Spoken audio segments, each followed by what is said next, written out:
Pete. A little help.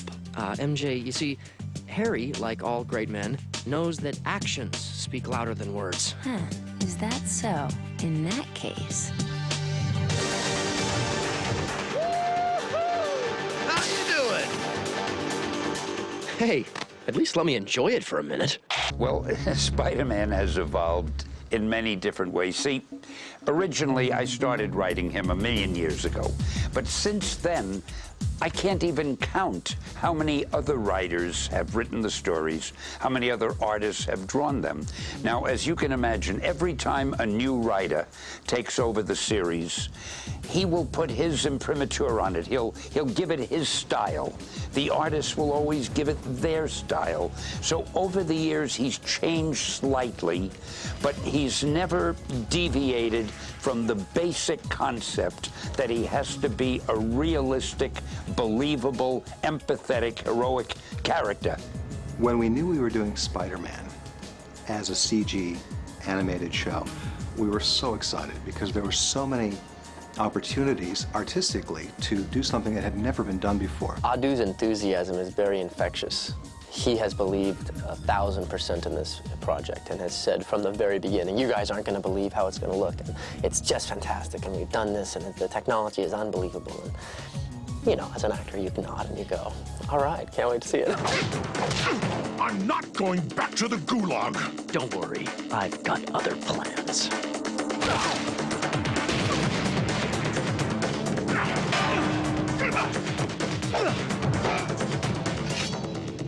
You've changed, Spider-Man.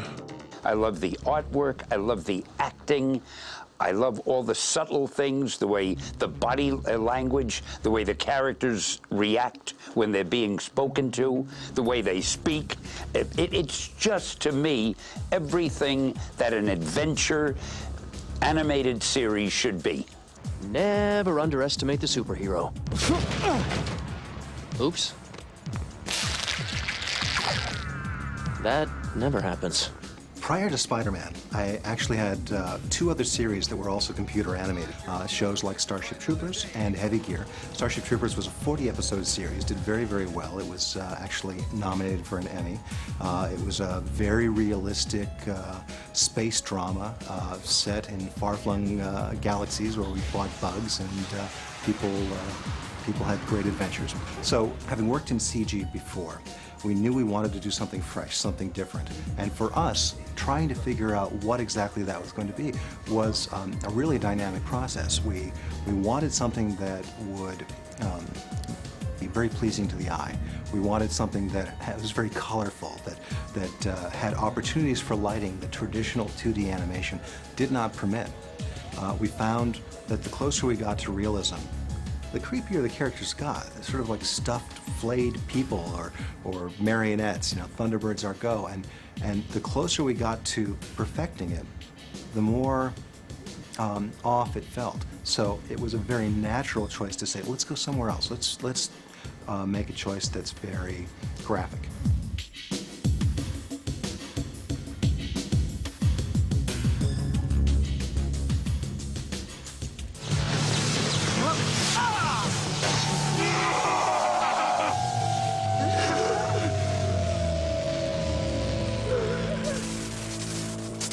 Our natural first choice was right in front of us. We've been looking at comic books, John Romita Jr.'s work, John Romita Sr., McFarlane. A number of great artists have supported the Spider-Man stories over the years, and for us, one of the first steps was just to put all that stuff in front of us and see what we reacted well to, see what we liked. For example, Todd McFarlane's design for the spider webs. Beautiful. I love that sort of knotted spaghetti look, and we tried to emulate that as we made choices for our series. Some of the work that Mark Bagley did with the youthful qualities of the character of Peter Parker, that gangly 17-year-old body, and immediately we knew that was a direction that we wanted to follow through on. We had a lot of good source material from the comics, and we wanted to build on that.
What can we do that is unlike anything that has been done before? I've been reading a lot of Spider-Man comics since I've done this, because I have to talk about it all the time, you see.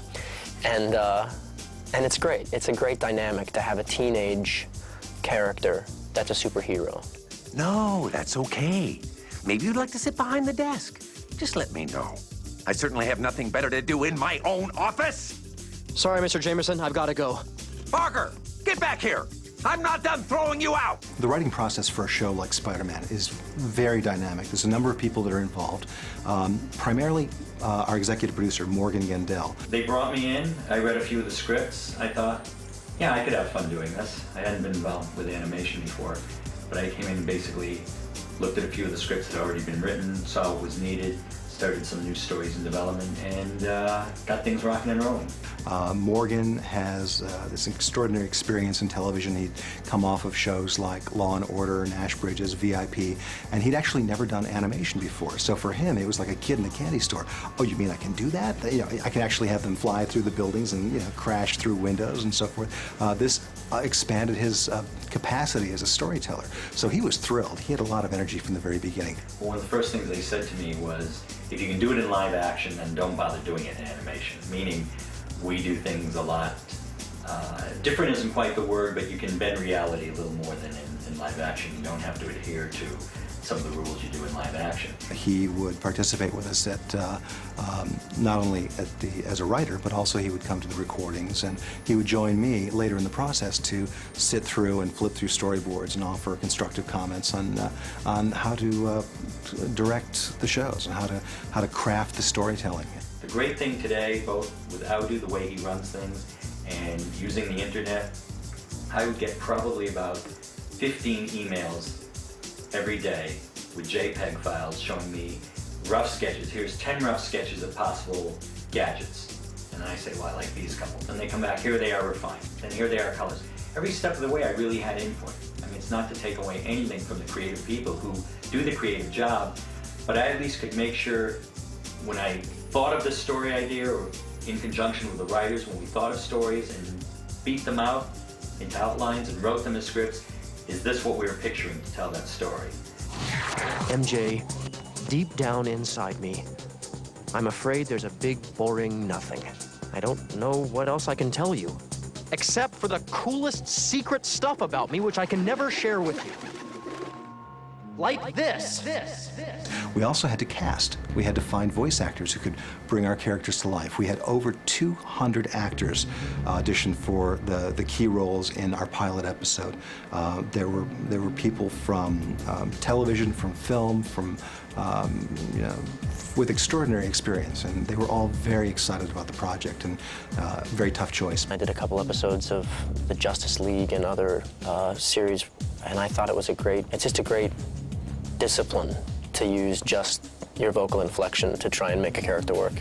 And so I've been auditioning for all sorts of stuff, done a lot of books on tape, Beverly Cleary's books I do, Henry Huggins and all those, and as Spider-Man came around, I auditioned for it and ended up getting it. I didn't even expect to get it, but it worked out real well. Who are you, and what have you done with Harry Osborn? If you keep acting like a jerk, I'm not gonna let you meet her tomorrow night. I thought I'd make dinner for the four of us. You? Cook? Yeah. Well, as in preparing food for human consumption by means of heat? Just shut up and be ready at 7. Neil Patrick Harris is so much fun to work with. He really knew who this character was, and he doesn't need much direction. He'll just sort of reach into himself, and he'll give it to you right on the first take. So then you use the computer, you bring up Jane Perkins' face, you bring up Silver Sable's face, you merge the two, boom. Jane Perkins is Silver. Jane Perkins is Silver Sable. But if she's been masquerading as the mayor's aide, she'd have had plenty of chances to kill him. She's after someone else. Neil, thank you. You've been wonderful today. You were really terrific. Really? I thought that I totally screwed up that college dorm scene. You'd never know. I didn't think you'd show. I mean, it meant so much to me, and then I thought, why was I obsessing over whether or not you saw me? Lisa has this extraordinary subtlety to her performance of MJ that I'm just really a big fan of. It was a very important role to cast. We needed to make sure we had somebody that had extraordinary capacity to control their instrument, in this case their voice, to create performances that would break your heart or thrill you.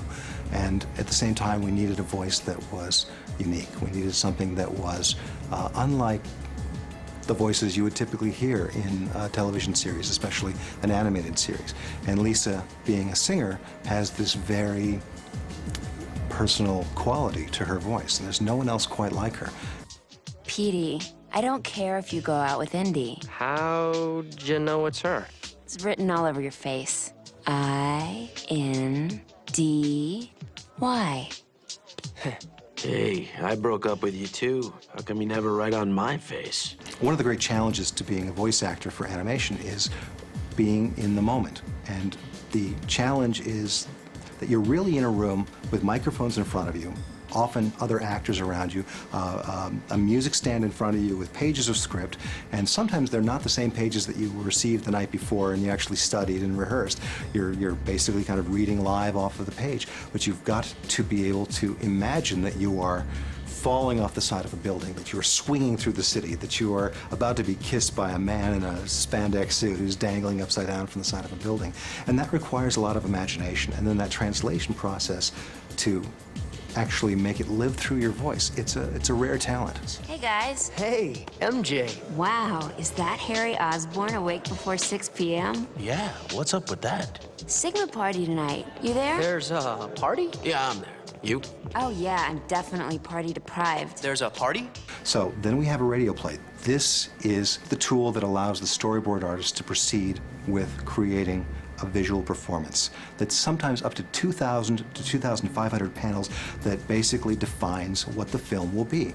Anytime there's a change, anytime there's a transition in story, somebody moves, somebody reaches, picks something up, somebody speaks, somebody has a change in their motivation in a performance, it has to be drawn. It has to be created as a blueprint that the animators can then follow faithfully. Harry's bedroom and Peter's very small junior bedroom usually takes about 100 to 120 man days to create a storyboard. We then scan it into the computer and we create what's called an animatic, which is a black and white 2D video of what the whole cartoon will look like when it's finished. And at that point, the animators at Mainframe will take 2 to 3 weeks to kind of work in a very small group of 2 or 3 to sort of rough out the show. Then when they're ready, a larger animation team becomes available to them. Suddenly 10 to 12 people are working for them to take their rough animation and expand it out and give it life and to really kind of breathe a human side into it. There's always room for improvement. This is where we have faith that the people who follow us in our storytelling understand the big picture. They understand our goals for the tone and the mood for the piece. And often you'll find the animators are adding small moments, a blink, a lift of an eyebrow, that are so honest and they're so real that it blows you away when you get the footage back. As thrilling as it is to see the action and the movement of the characters, it's even more thrilling to me to see the way these characters emote. They're cartoon characters. Somebody is sitting down at a keyboard and making their lips or nose or eyebrows move or whatever, and they do it, they emote. They're funny, they roll their eyes, they're sarcastic, they're sad, they're happy. That is fabulous, to be able to take these computer-generated images and bring them to life. Don't you remember? You smiled at me. You cared. No one ever cared before. No, it's not like you're being... You do care for me, don't you, Sally? Don't you? During the process of animation, we receive work-in-progress tapes, 5 of them, where we have our 2D animatic mixed with a half-finished animation, mixed with a couple of shots that are actually completed or actually finished.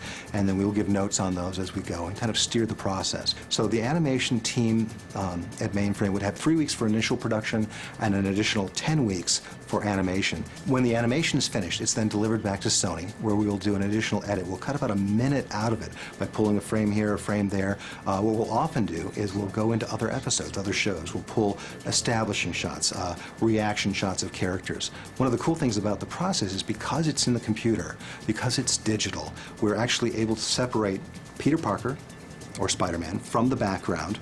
And so we can take the character level off, put it on a different background, and it looks like an entirely different scene. Coming up from the crouch, that has to go there. So we edit the picture together, we lock it down, and when we have that picture locked to the point where we know that we don't want to change a frame, at that point it's ready for music. We send it to John Digweed, Nick Muir, and Will Anderson, who are our composers for the series. They have then about a week, possibly 2 weeks if they're lucky, to score the entire 20 minutes. And it's mostly original stuff, in the sense that it's all original material. Sometimes they'll tap into a theme that was created for a certain character from another episode. Oh, some of those, remember that shaker rattle stuff we had in the lizard show? Maybe, yeah, some stuff with jungle percussion.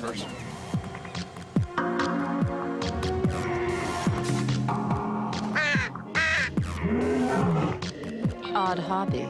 So we have a locked picture, we have a score that matches it, we have also sound design, and we have Foley, and we have dialogue.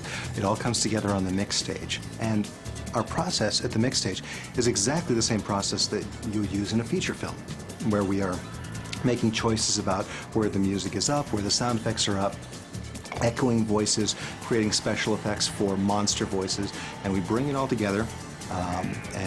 We kind of put it all to bed. At that point, we then format the show, where we kind of put it into final form, pass it over to the network, and it'll be on the air very soon. It's a very exciting process.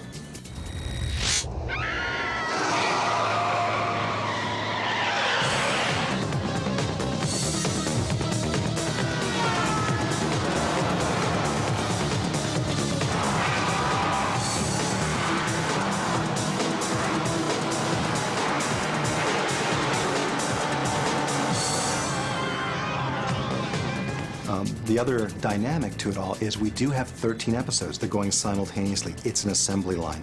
One show starts on week 1. About a week later, maybe 2 weeks later, the next show starts. So while you've got one show commencing storyboards, you've got one that's in mid-storyboard review, you've got one that's going to be in animatic review, you have animation handout that's occurring the same week, and it's a scheduling nightmare to pull all this together so that everybody gets the time they need and that the machine is running smoothly. And vast sums of other people's money are involved, and you've got to get it right. If you do it right, they let you do it again.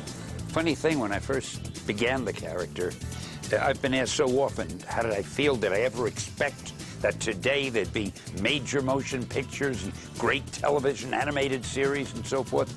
All I hoped was that somebody would buy the magazine and I could keep my job and I'd keep getting my salary. And I mean, in a million years, neither I nor anybody at the company could have thought that we'd be doing an interview for a DVD. We didn't know what a DVD was. We didn't have DVs. In fact, the reason my fingers are so stinted, we were always scratching things on the walls of caves in those days.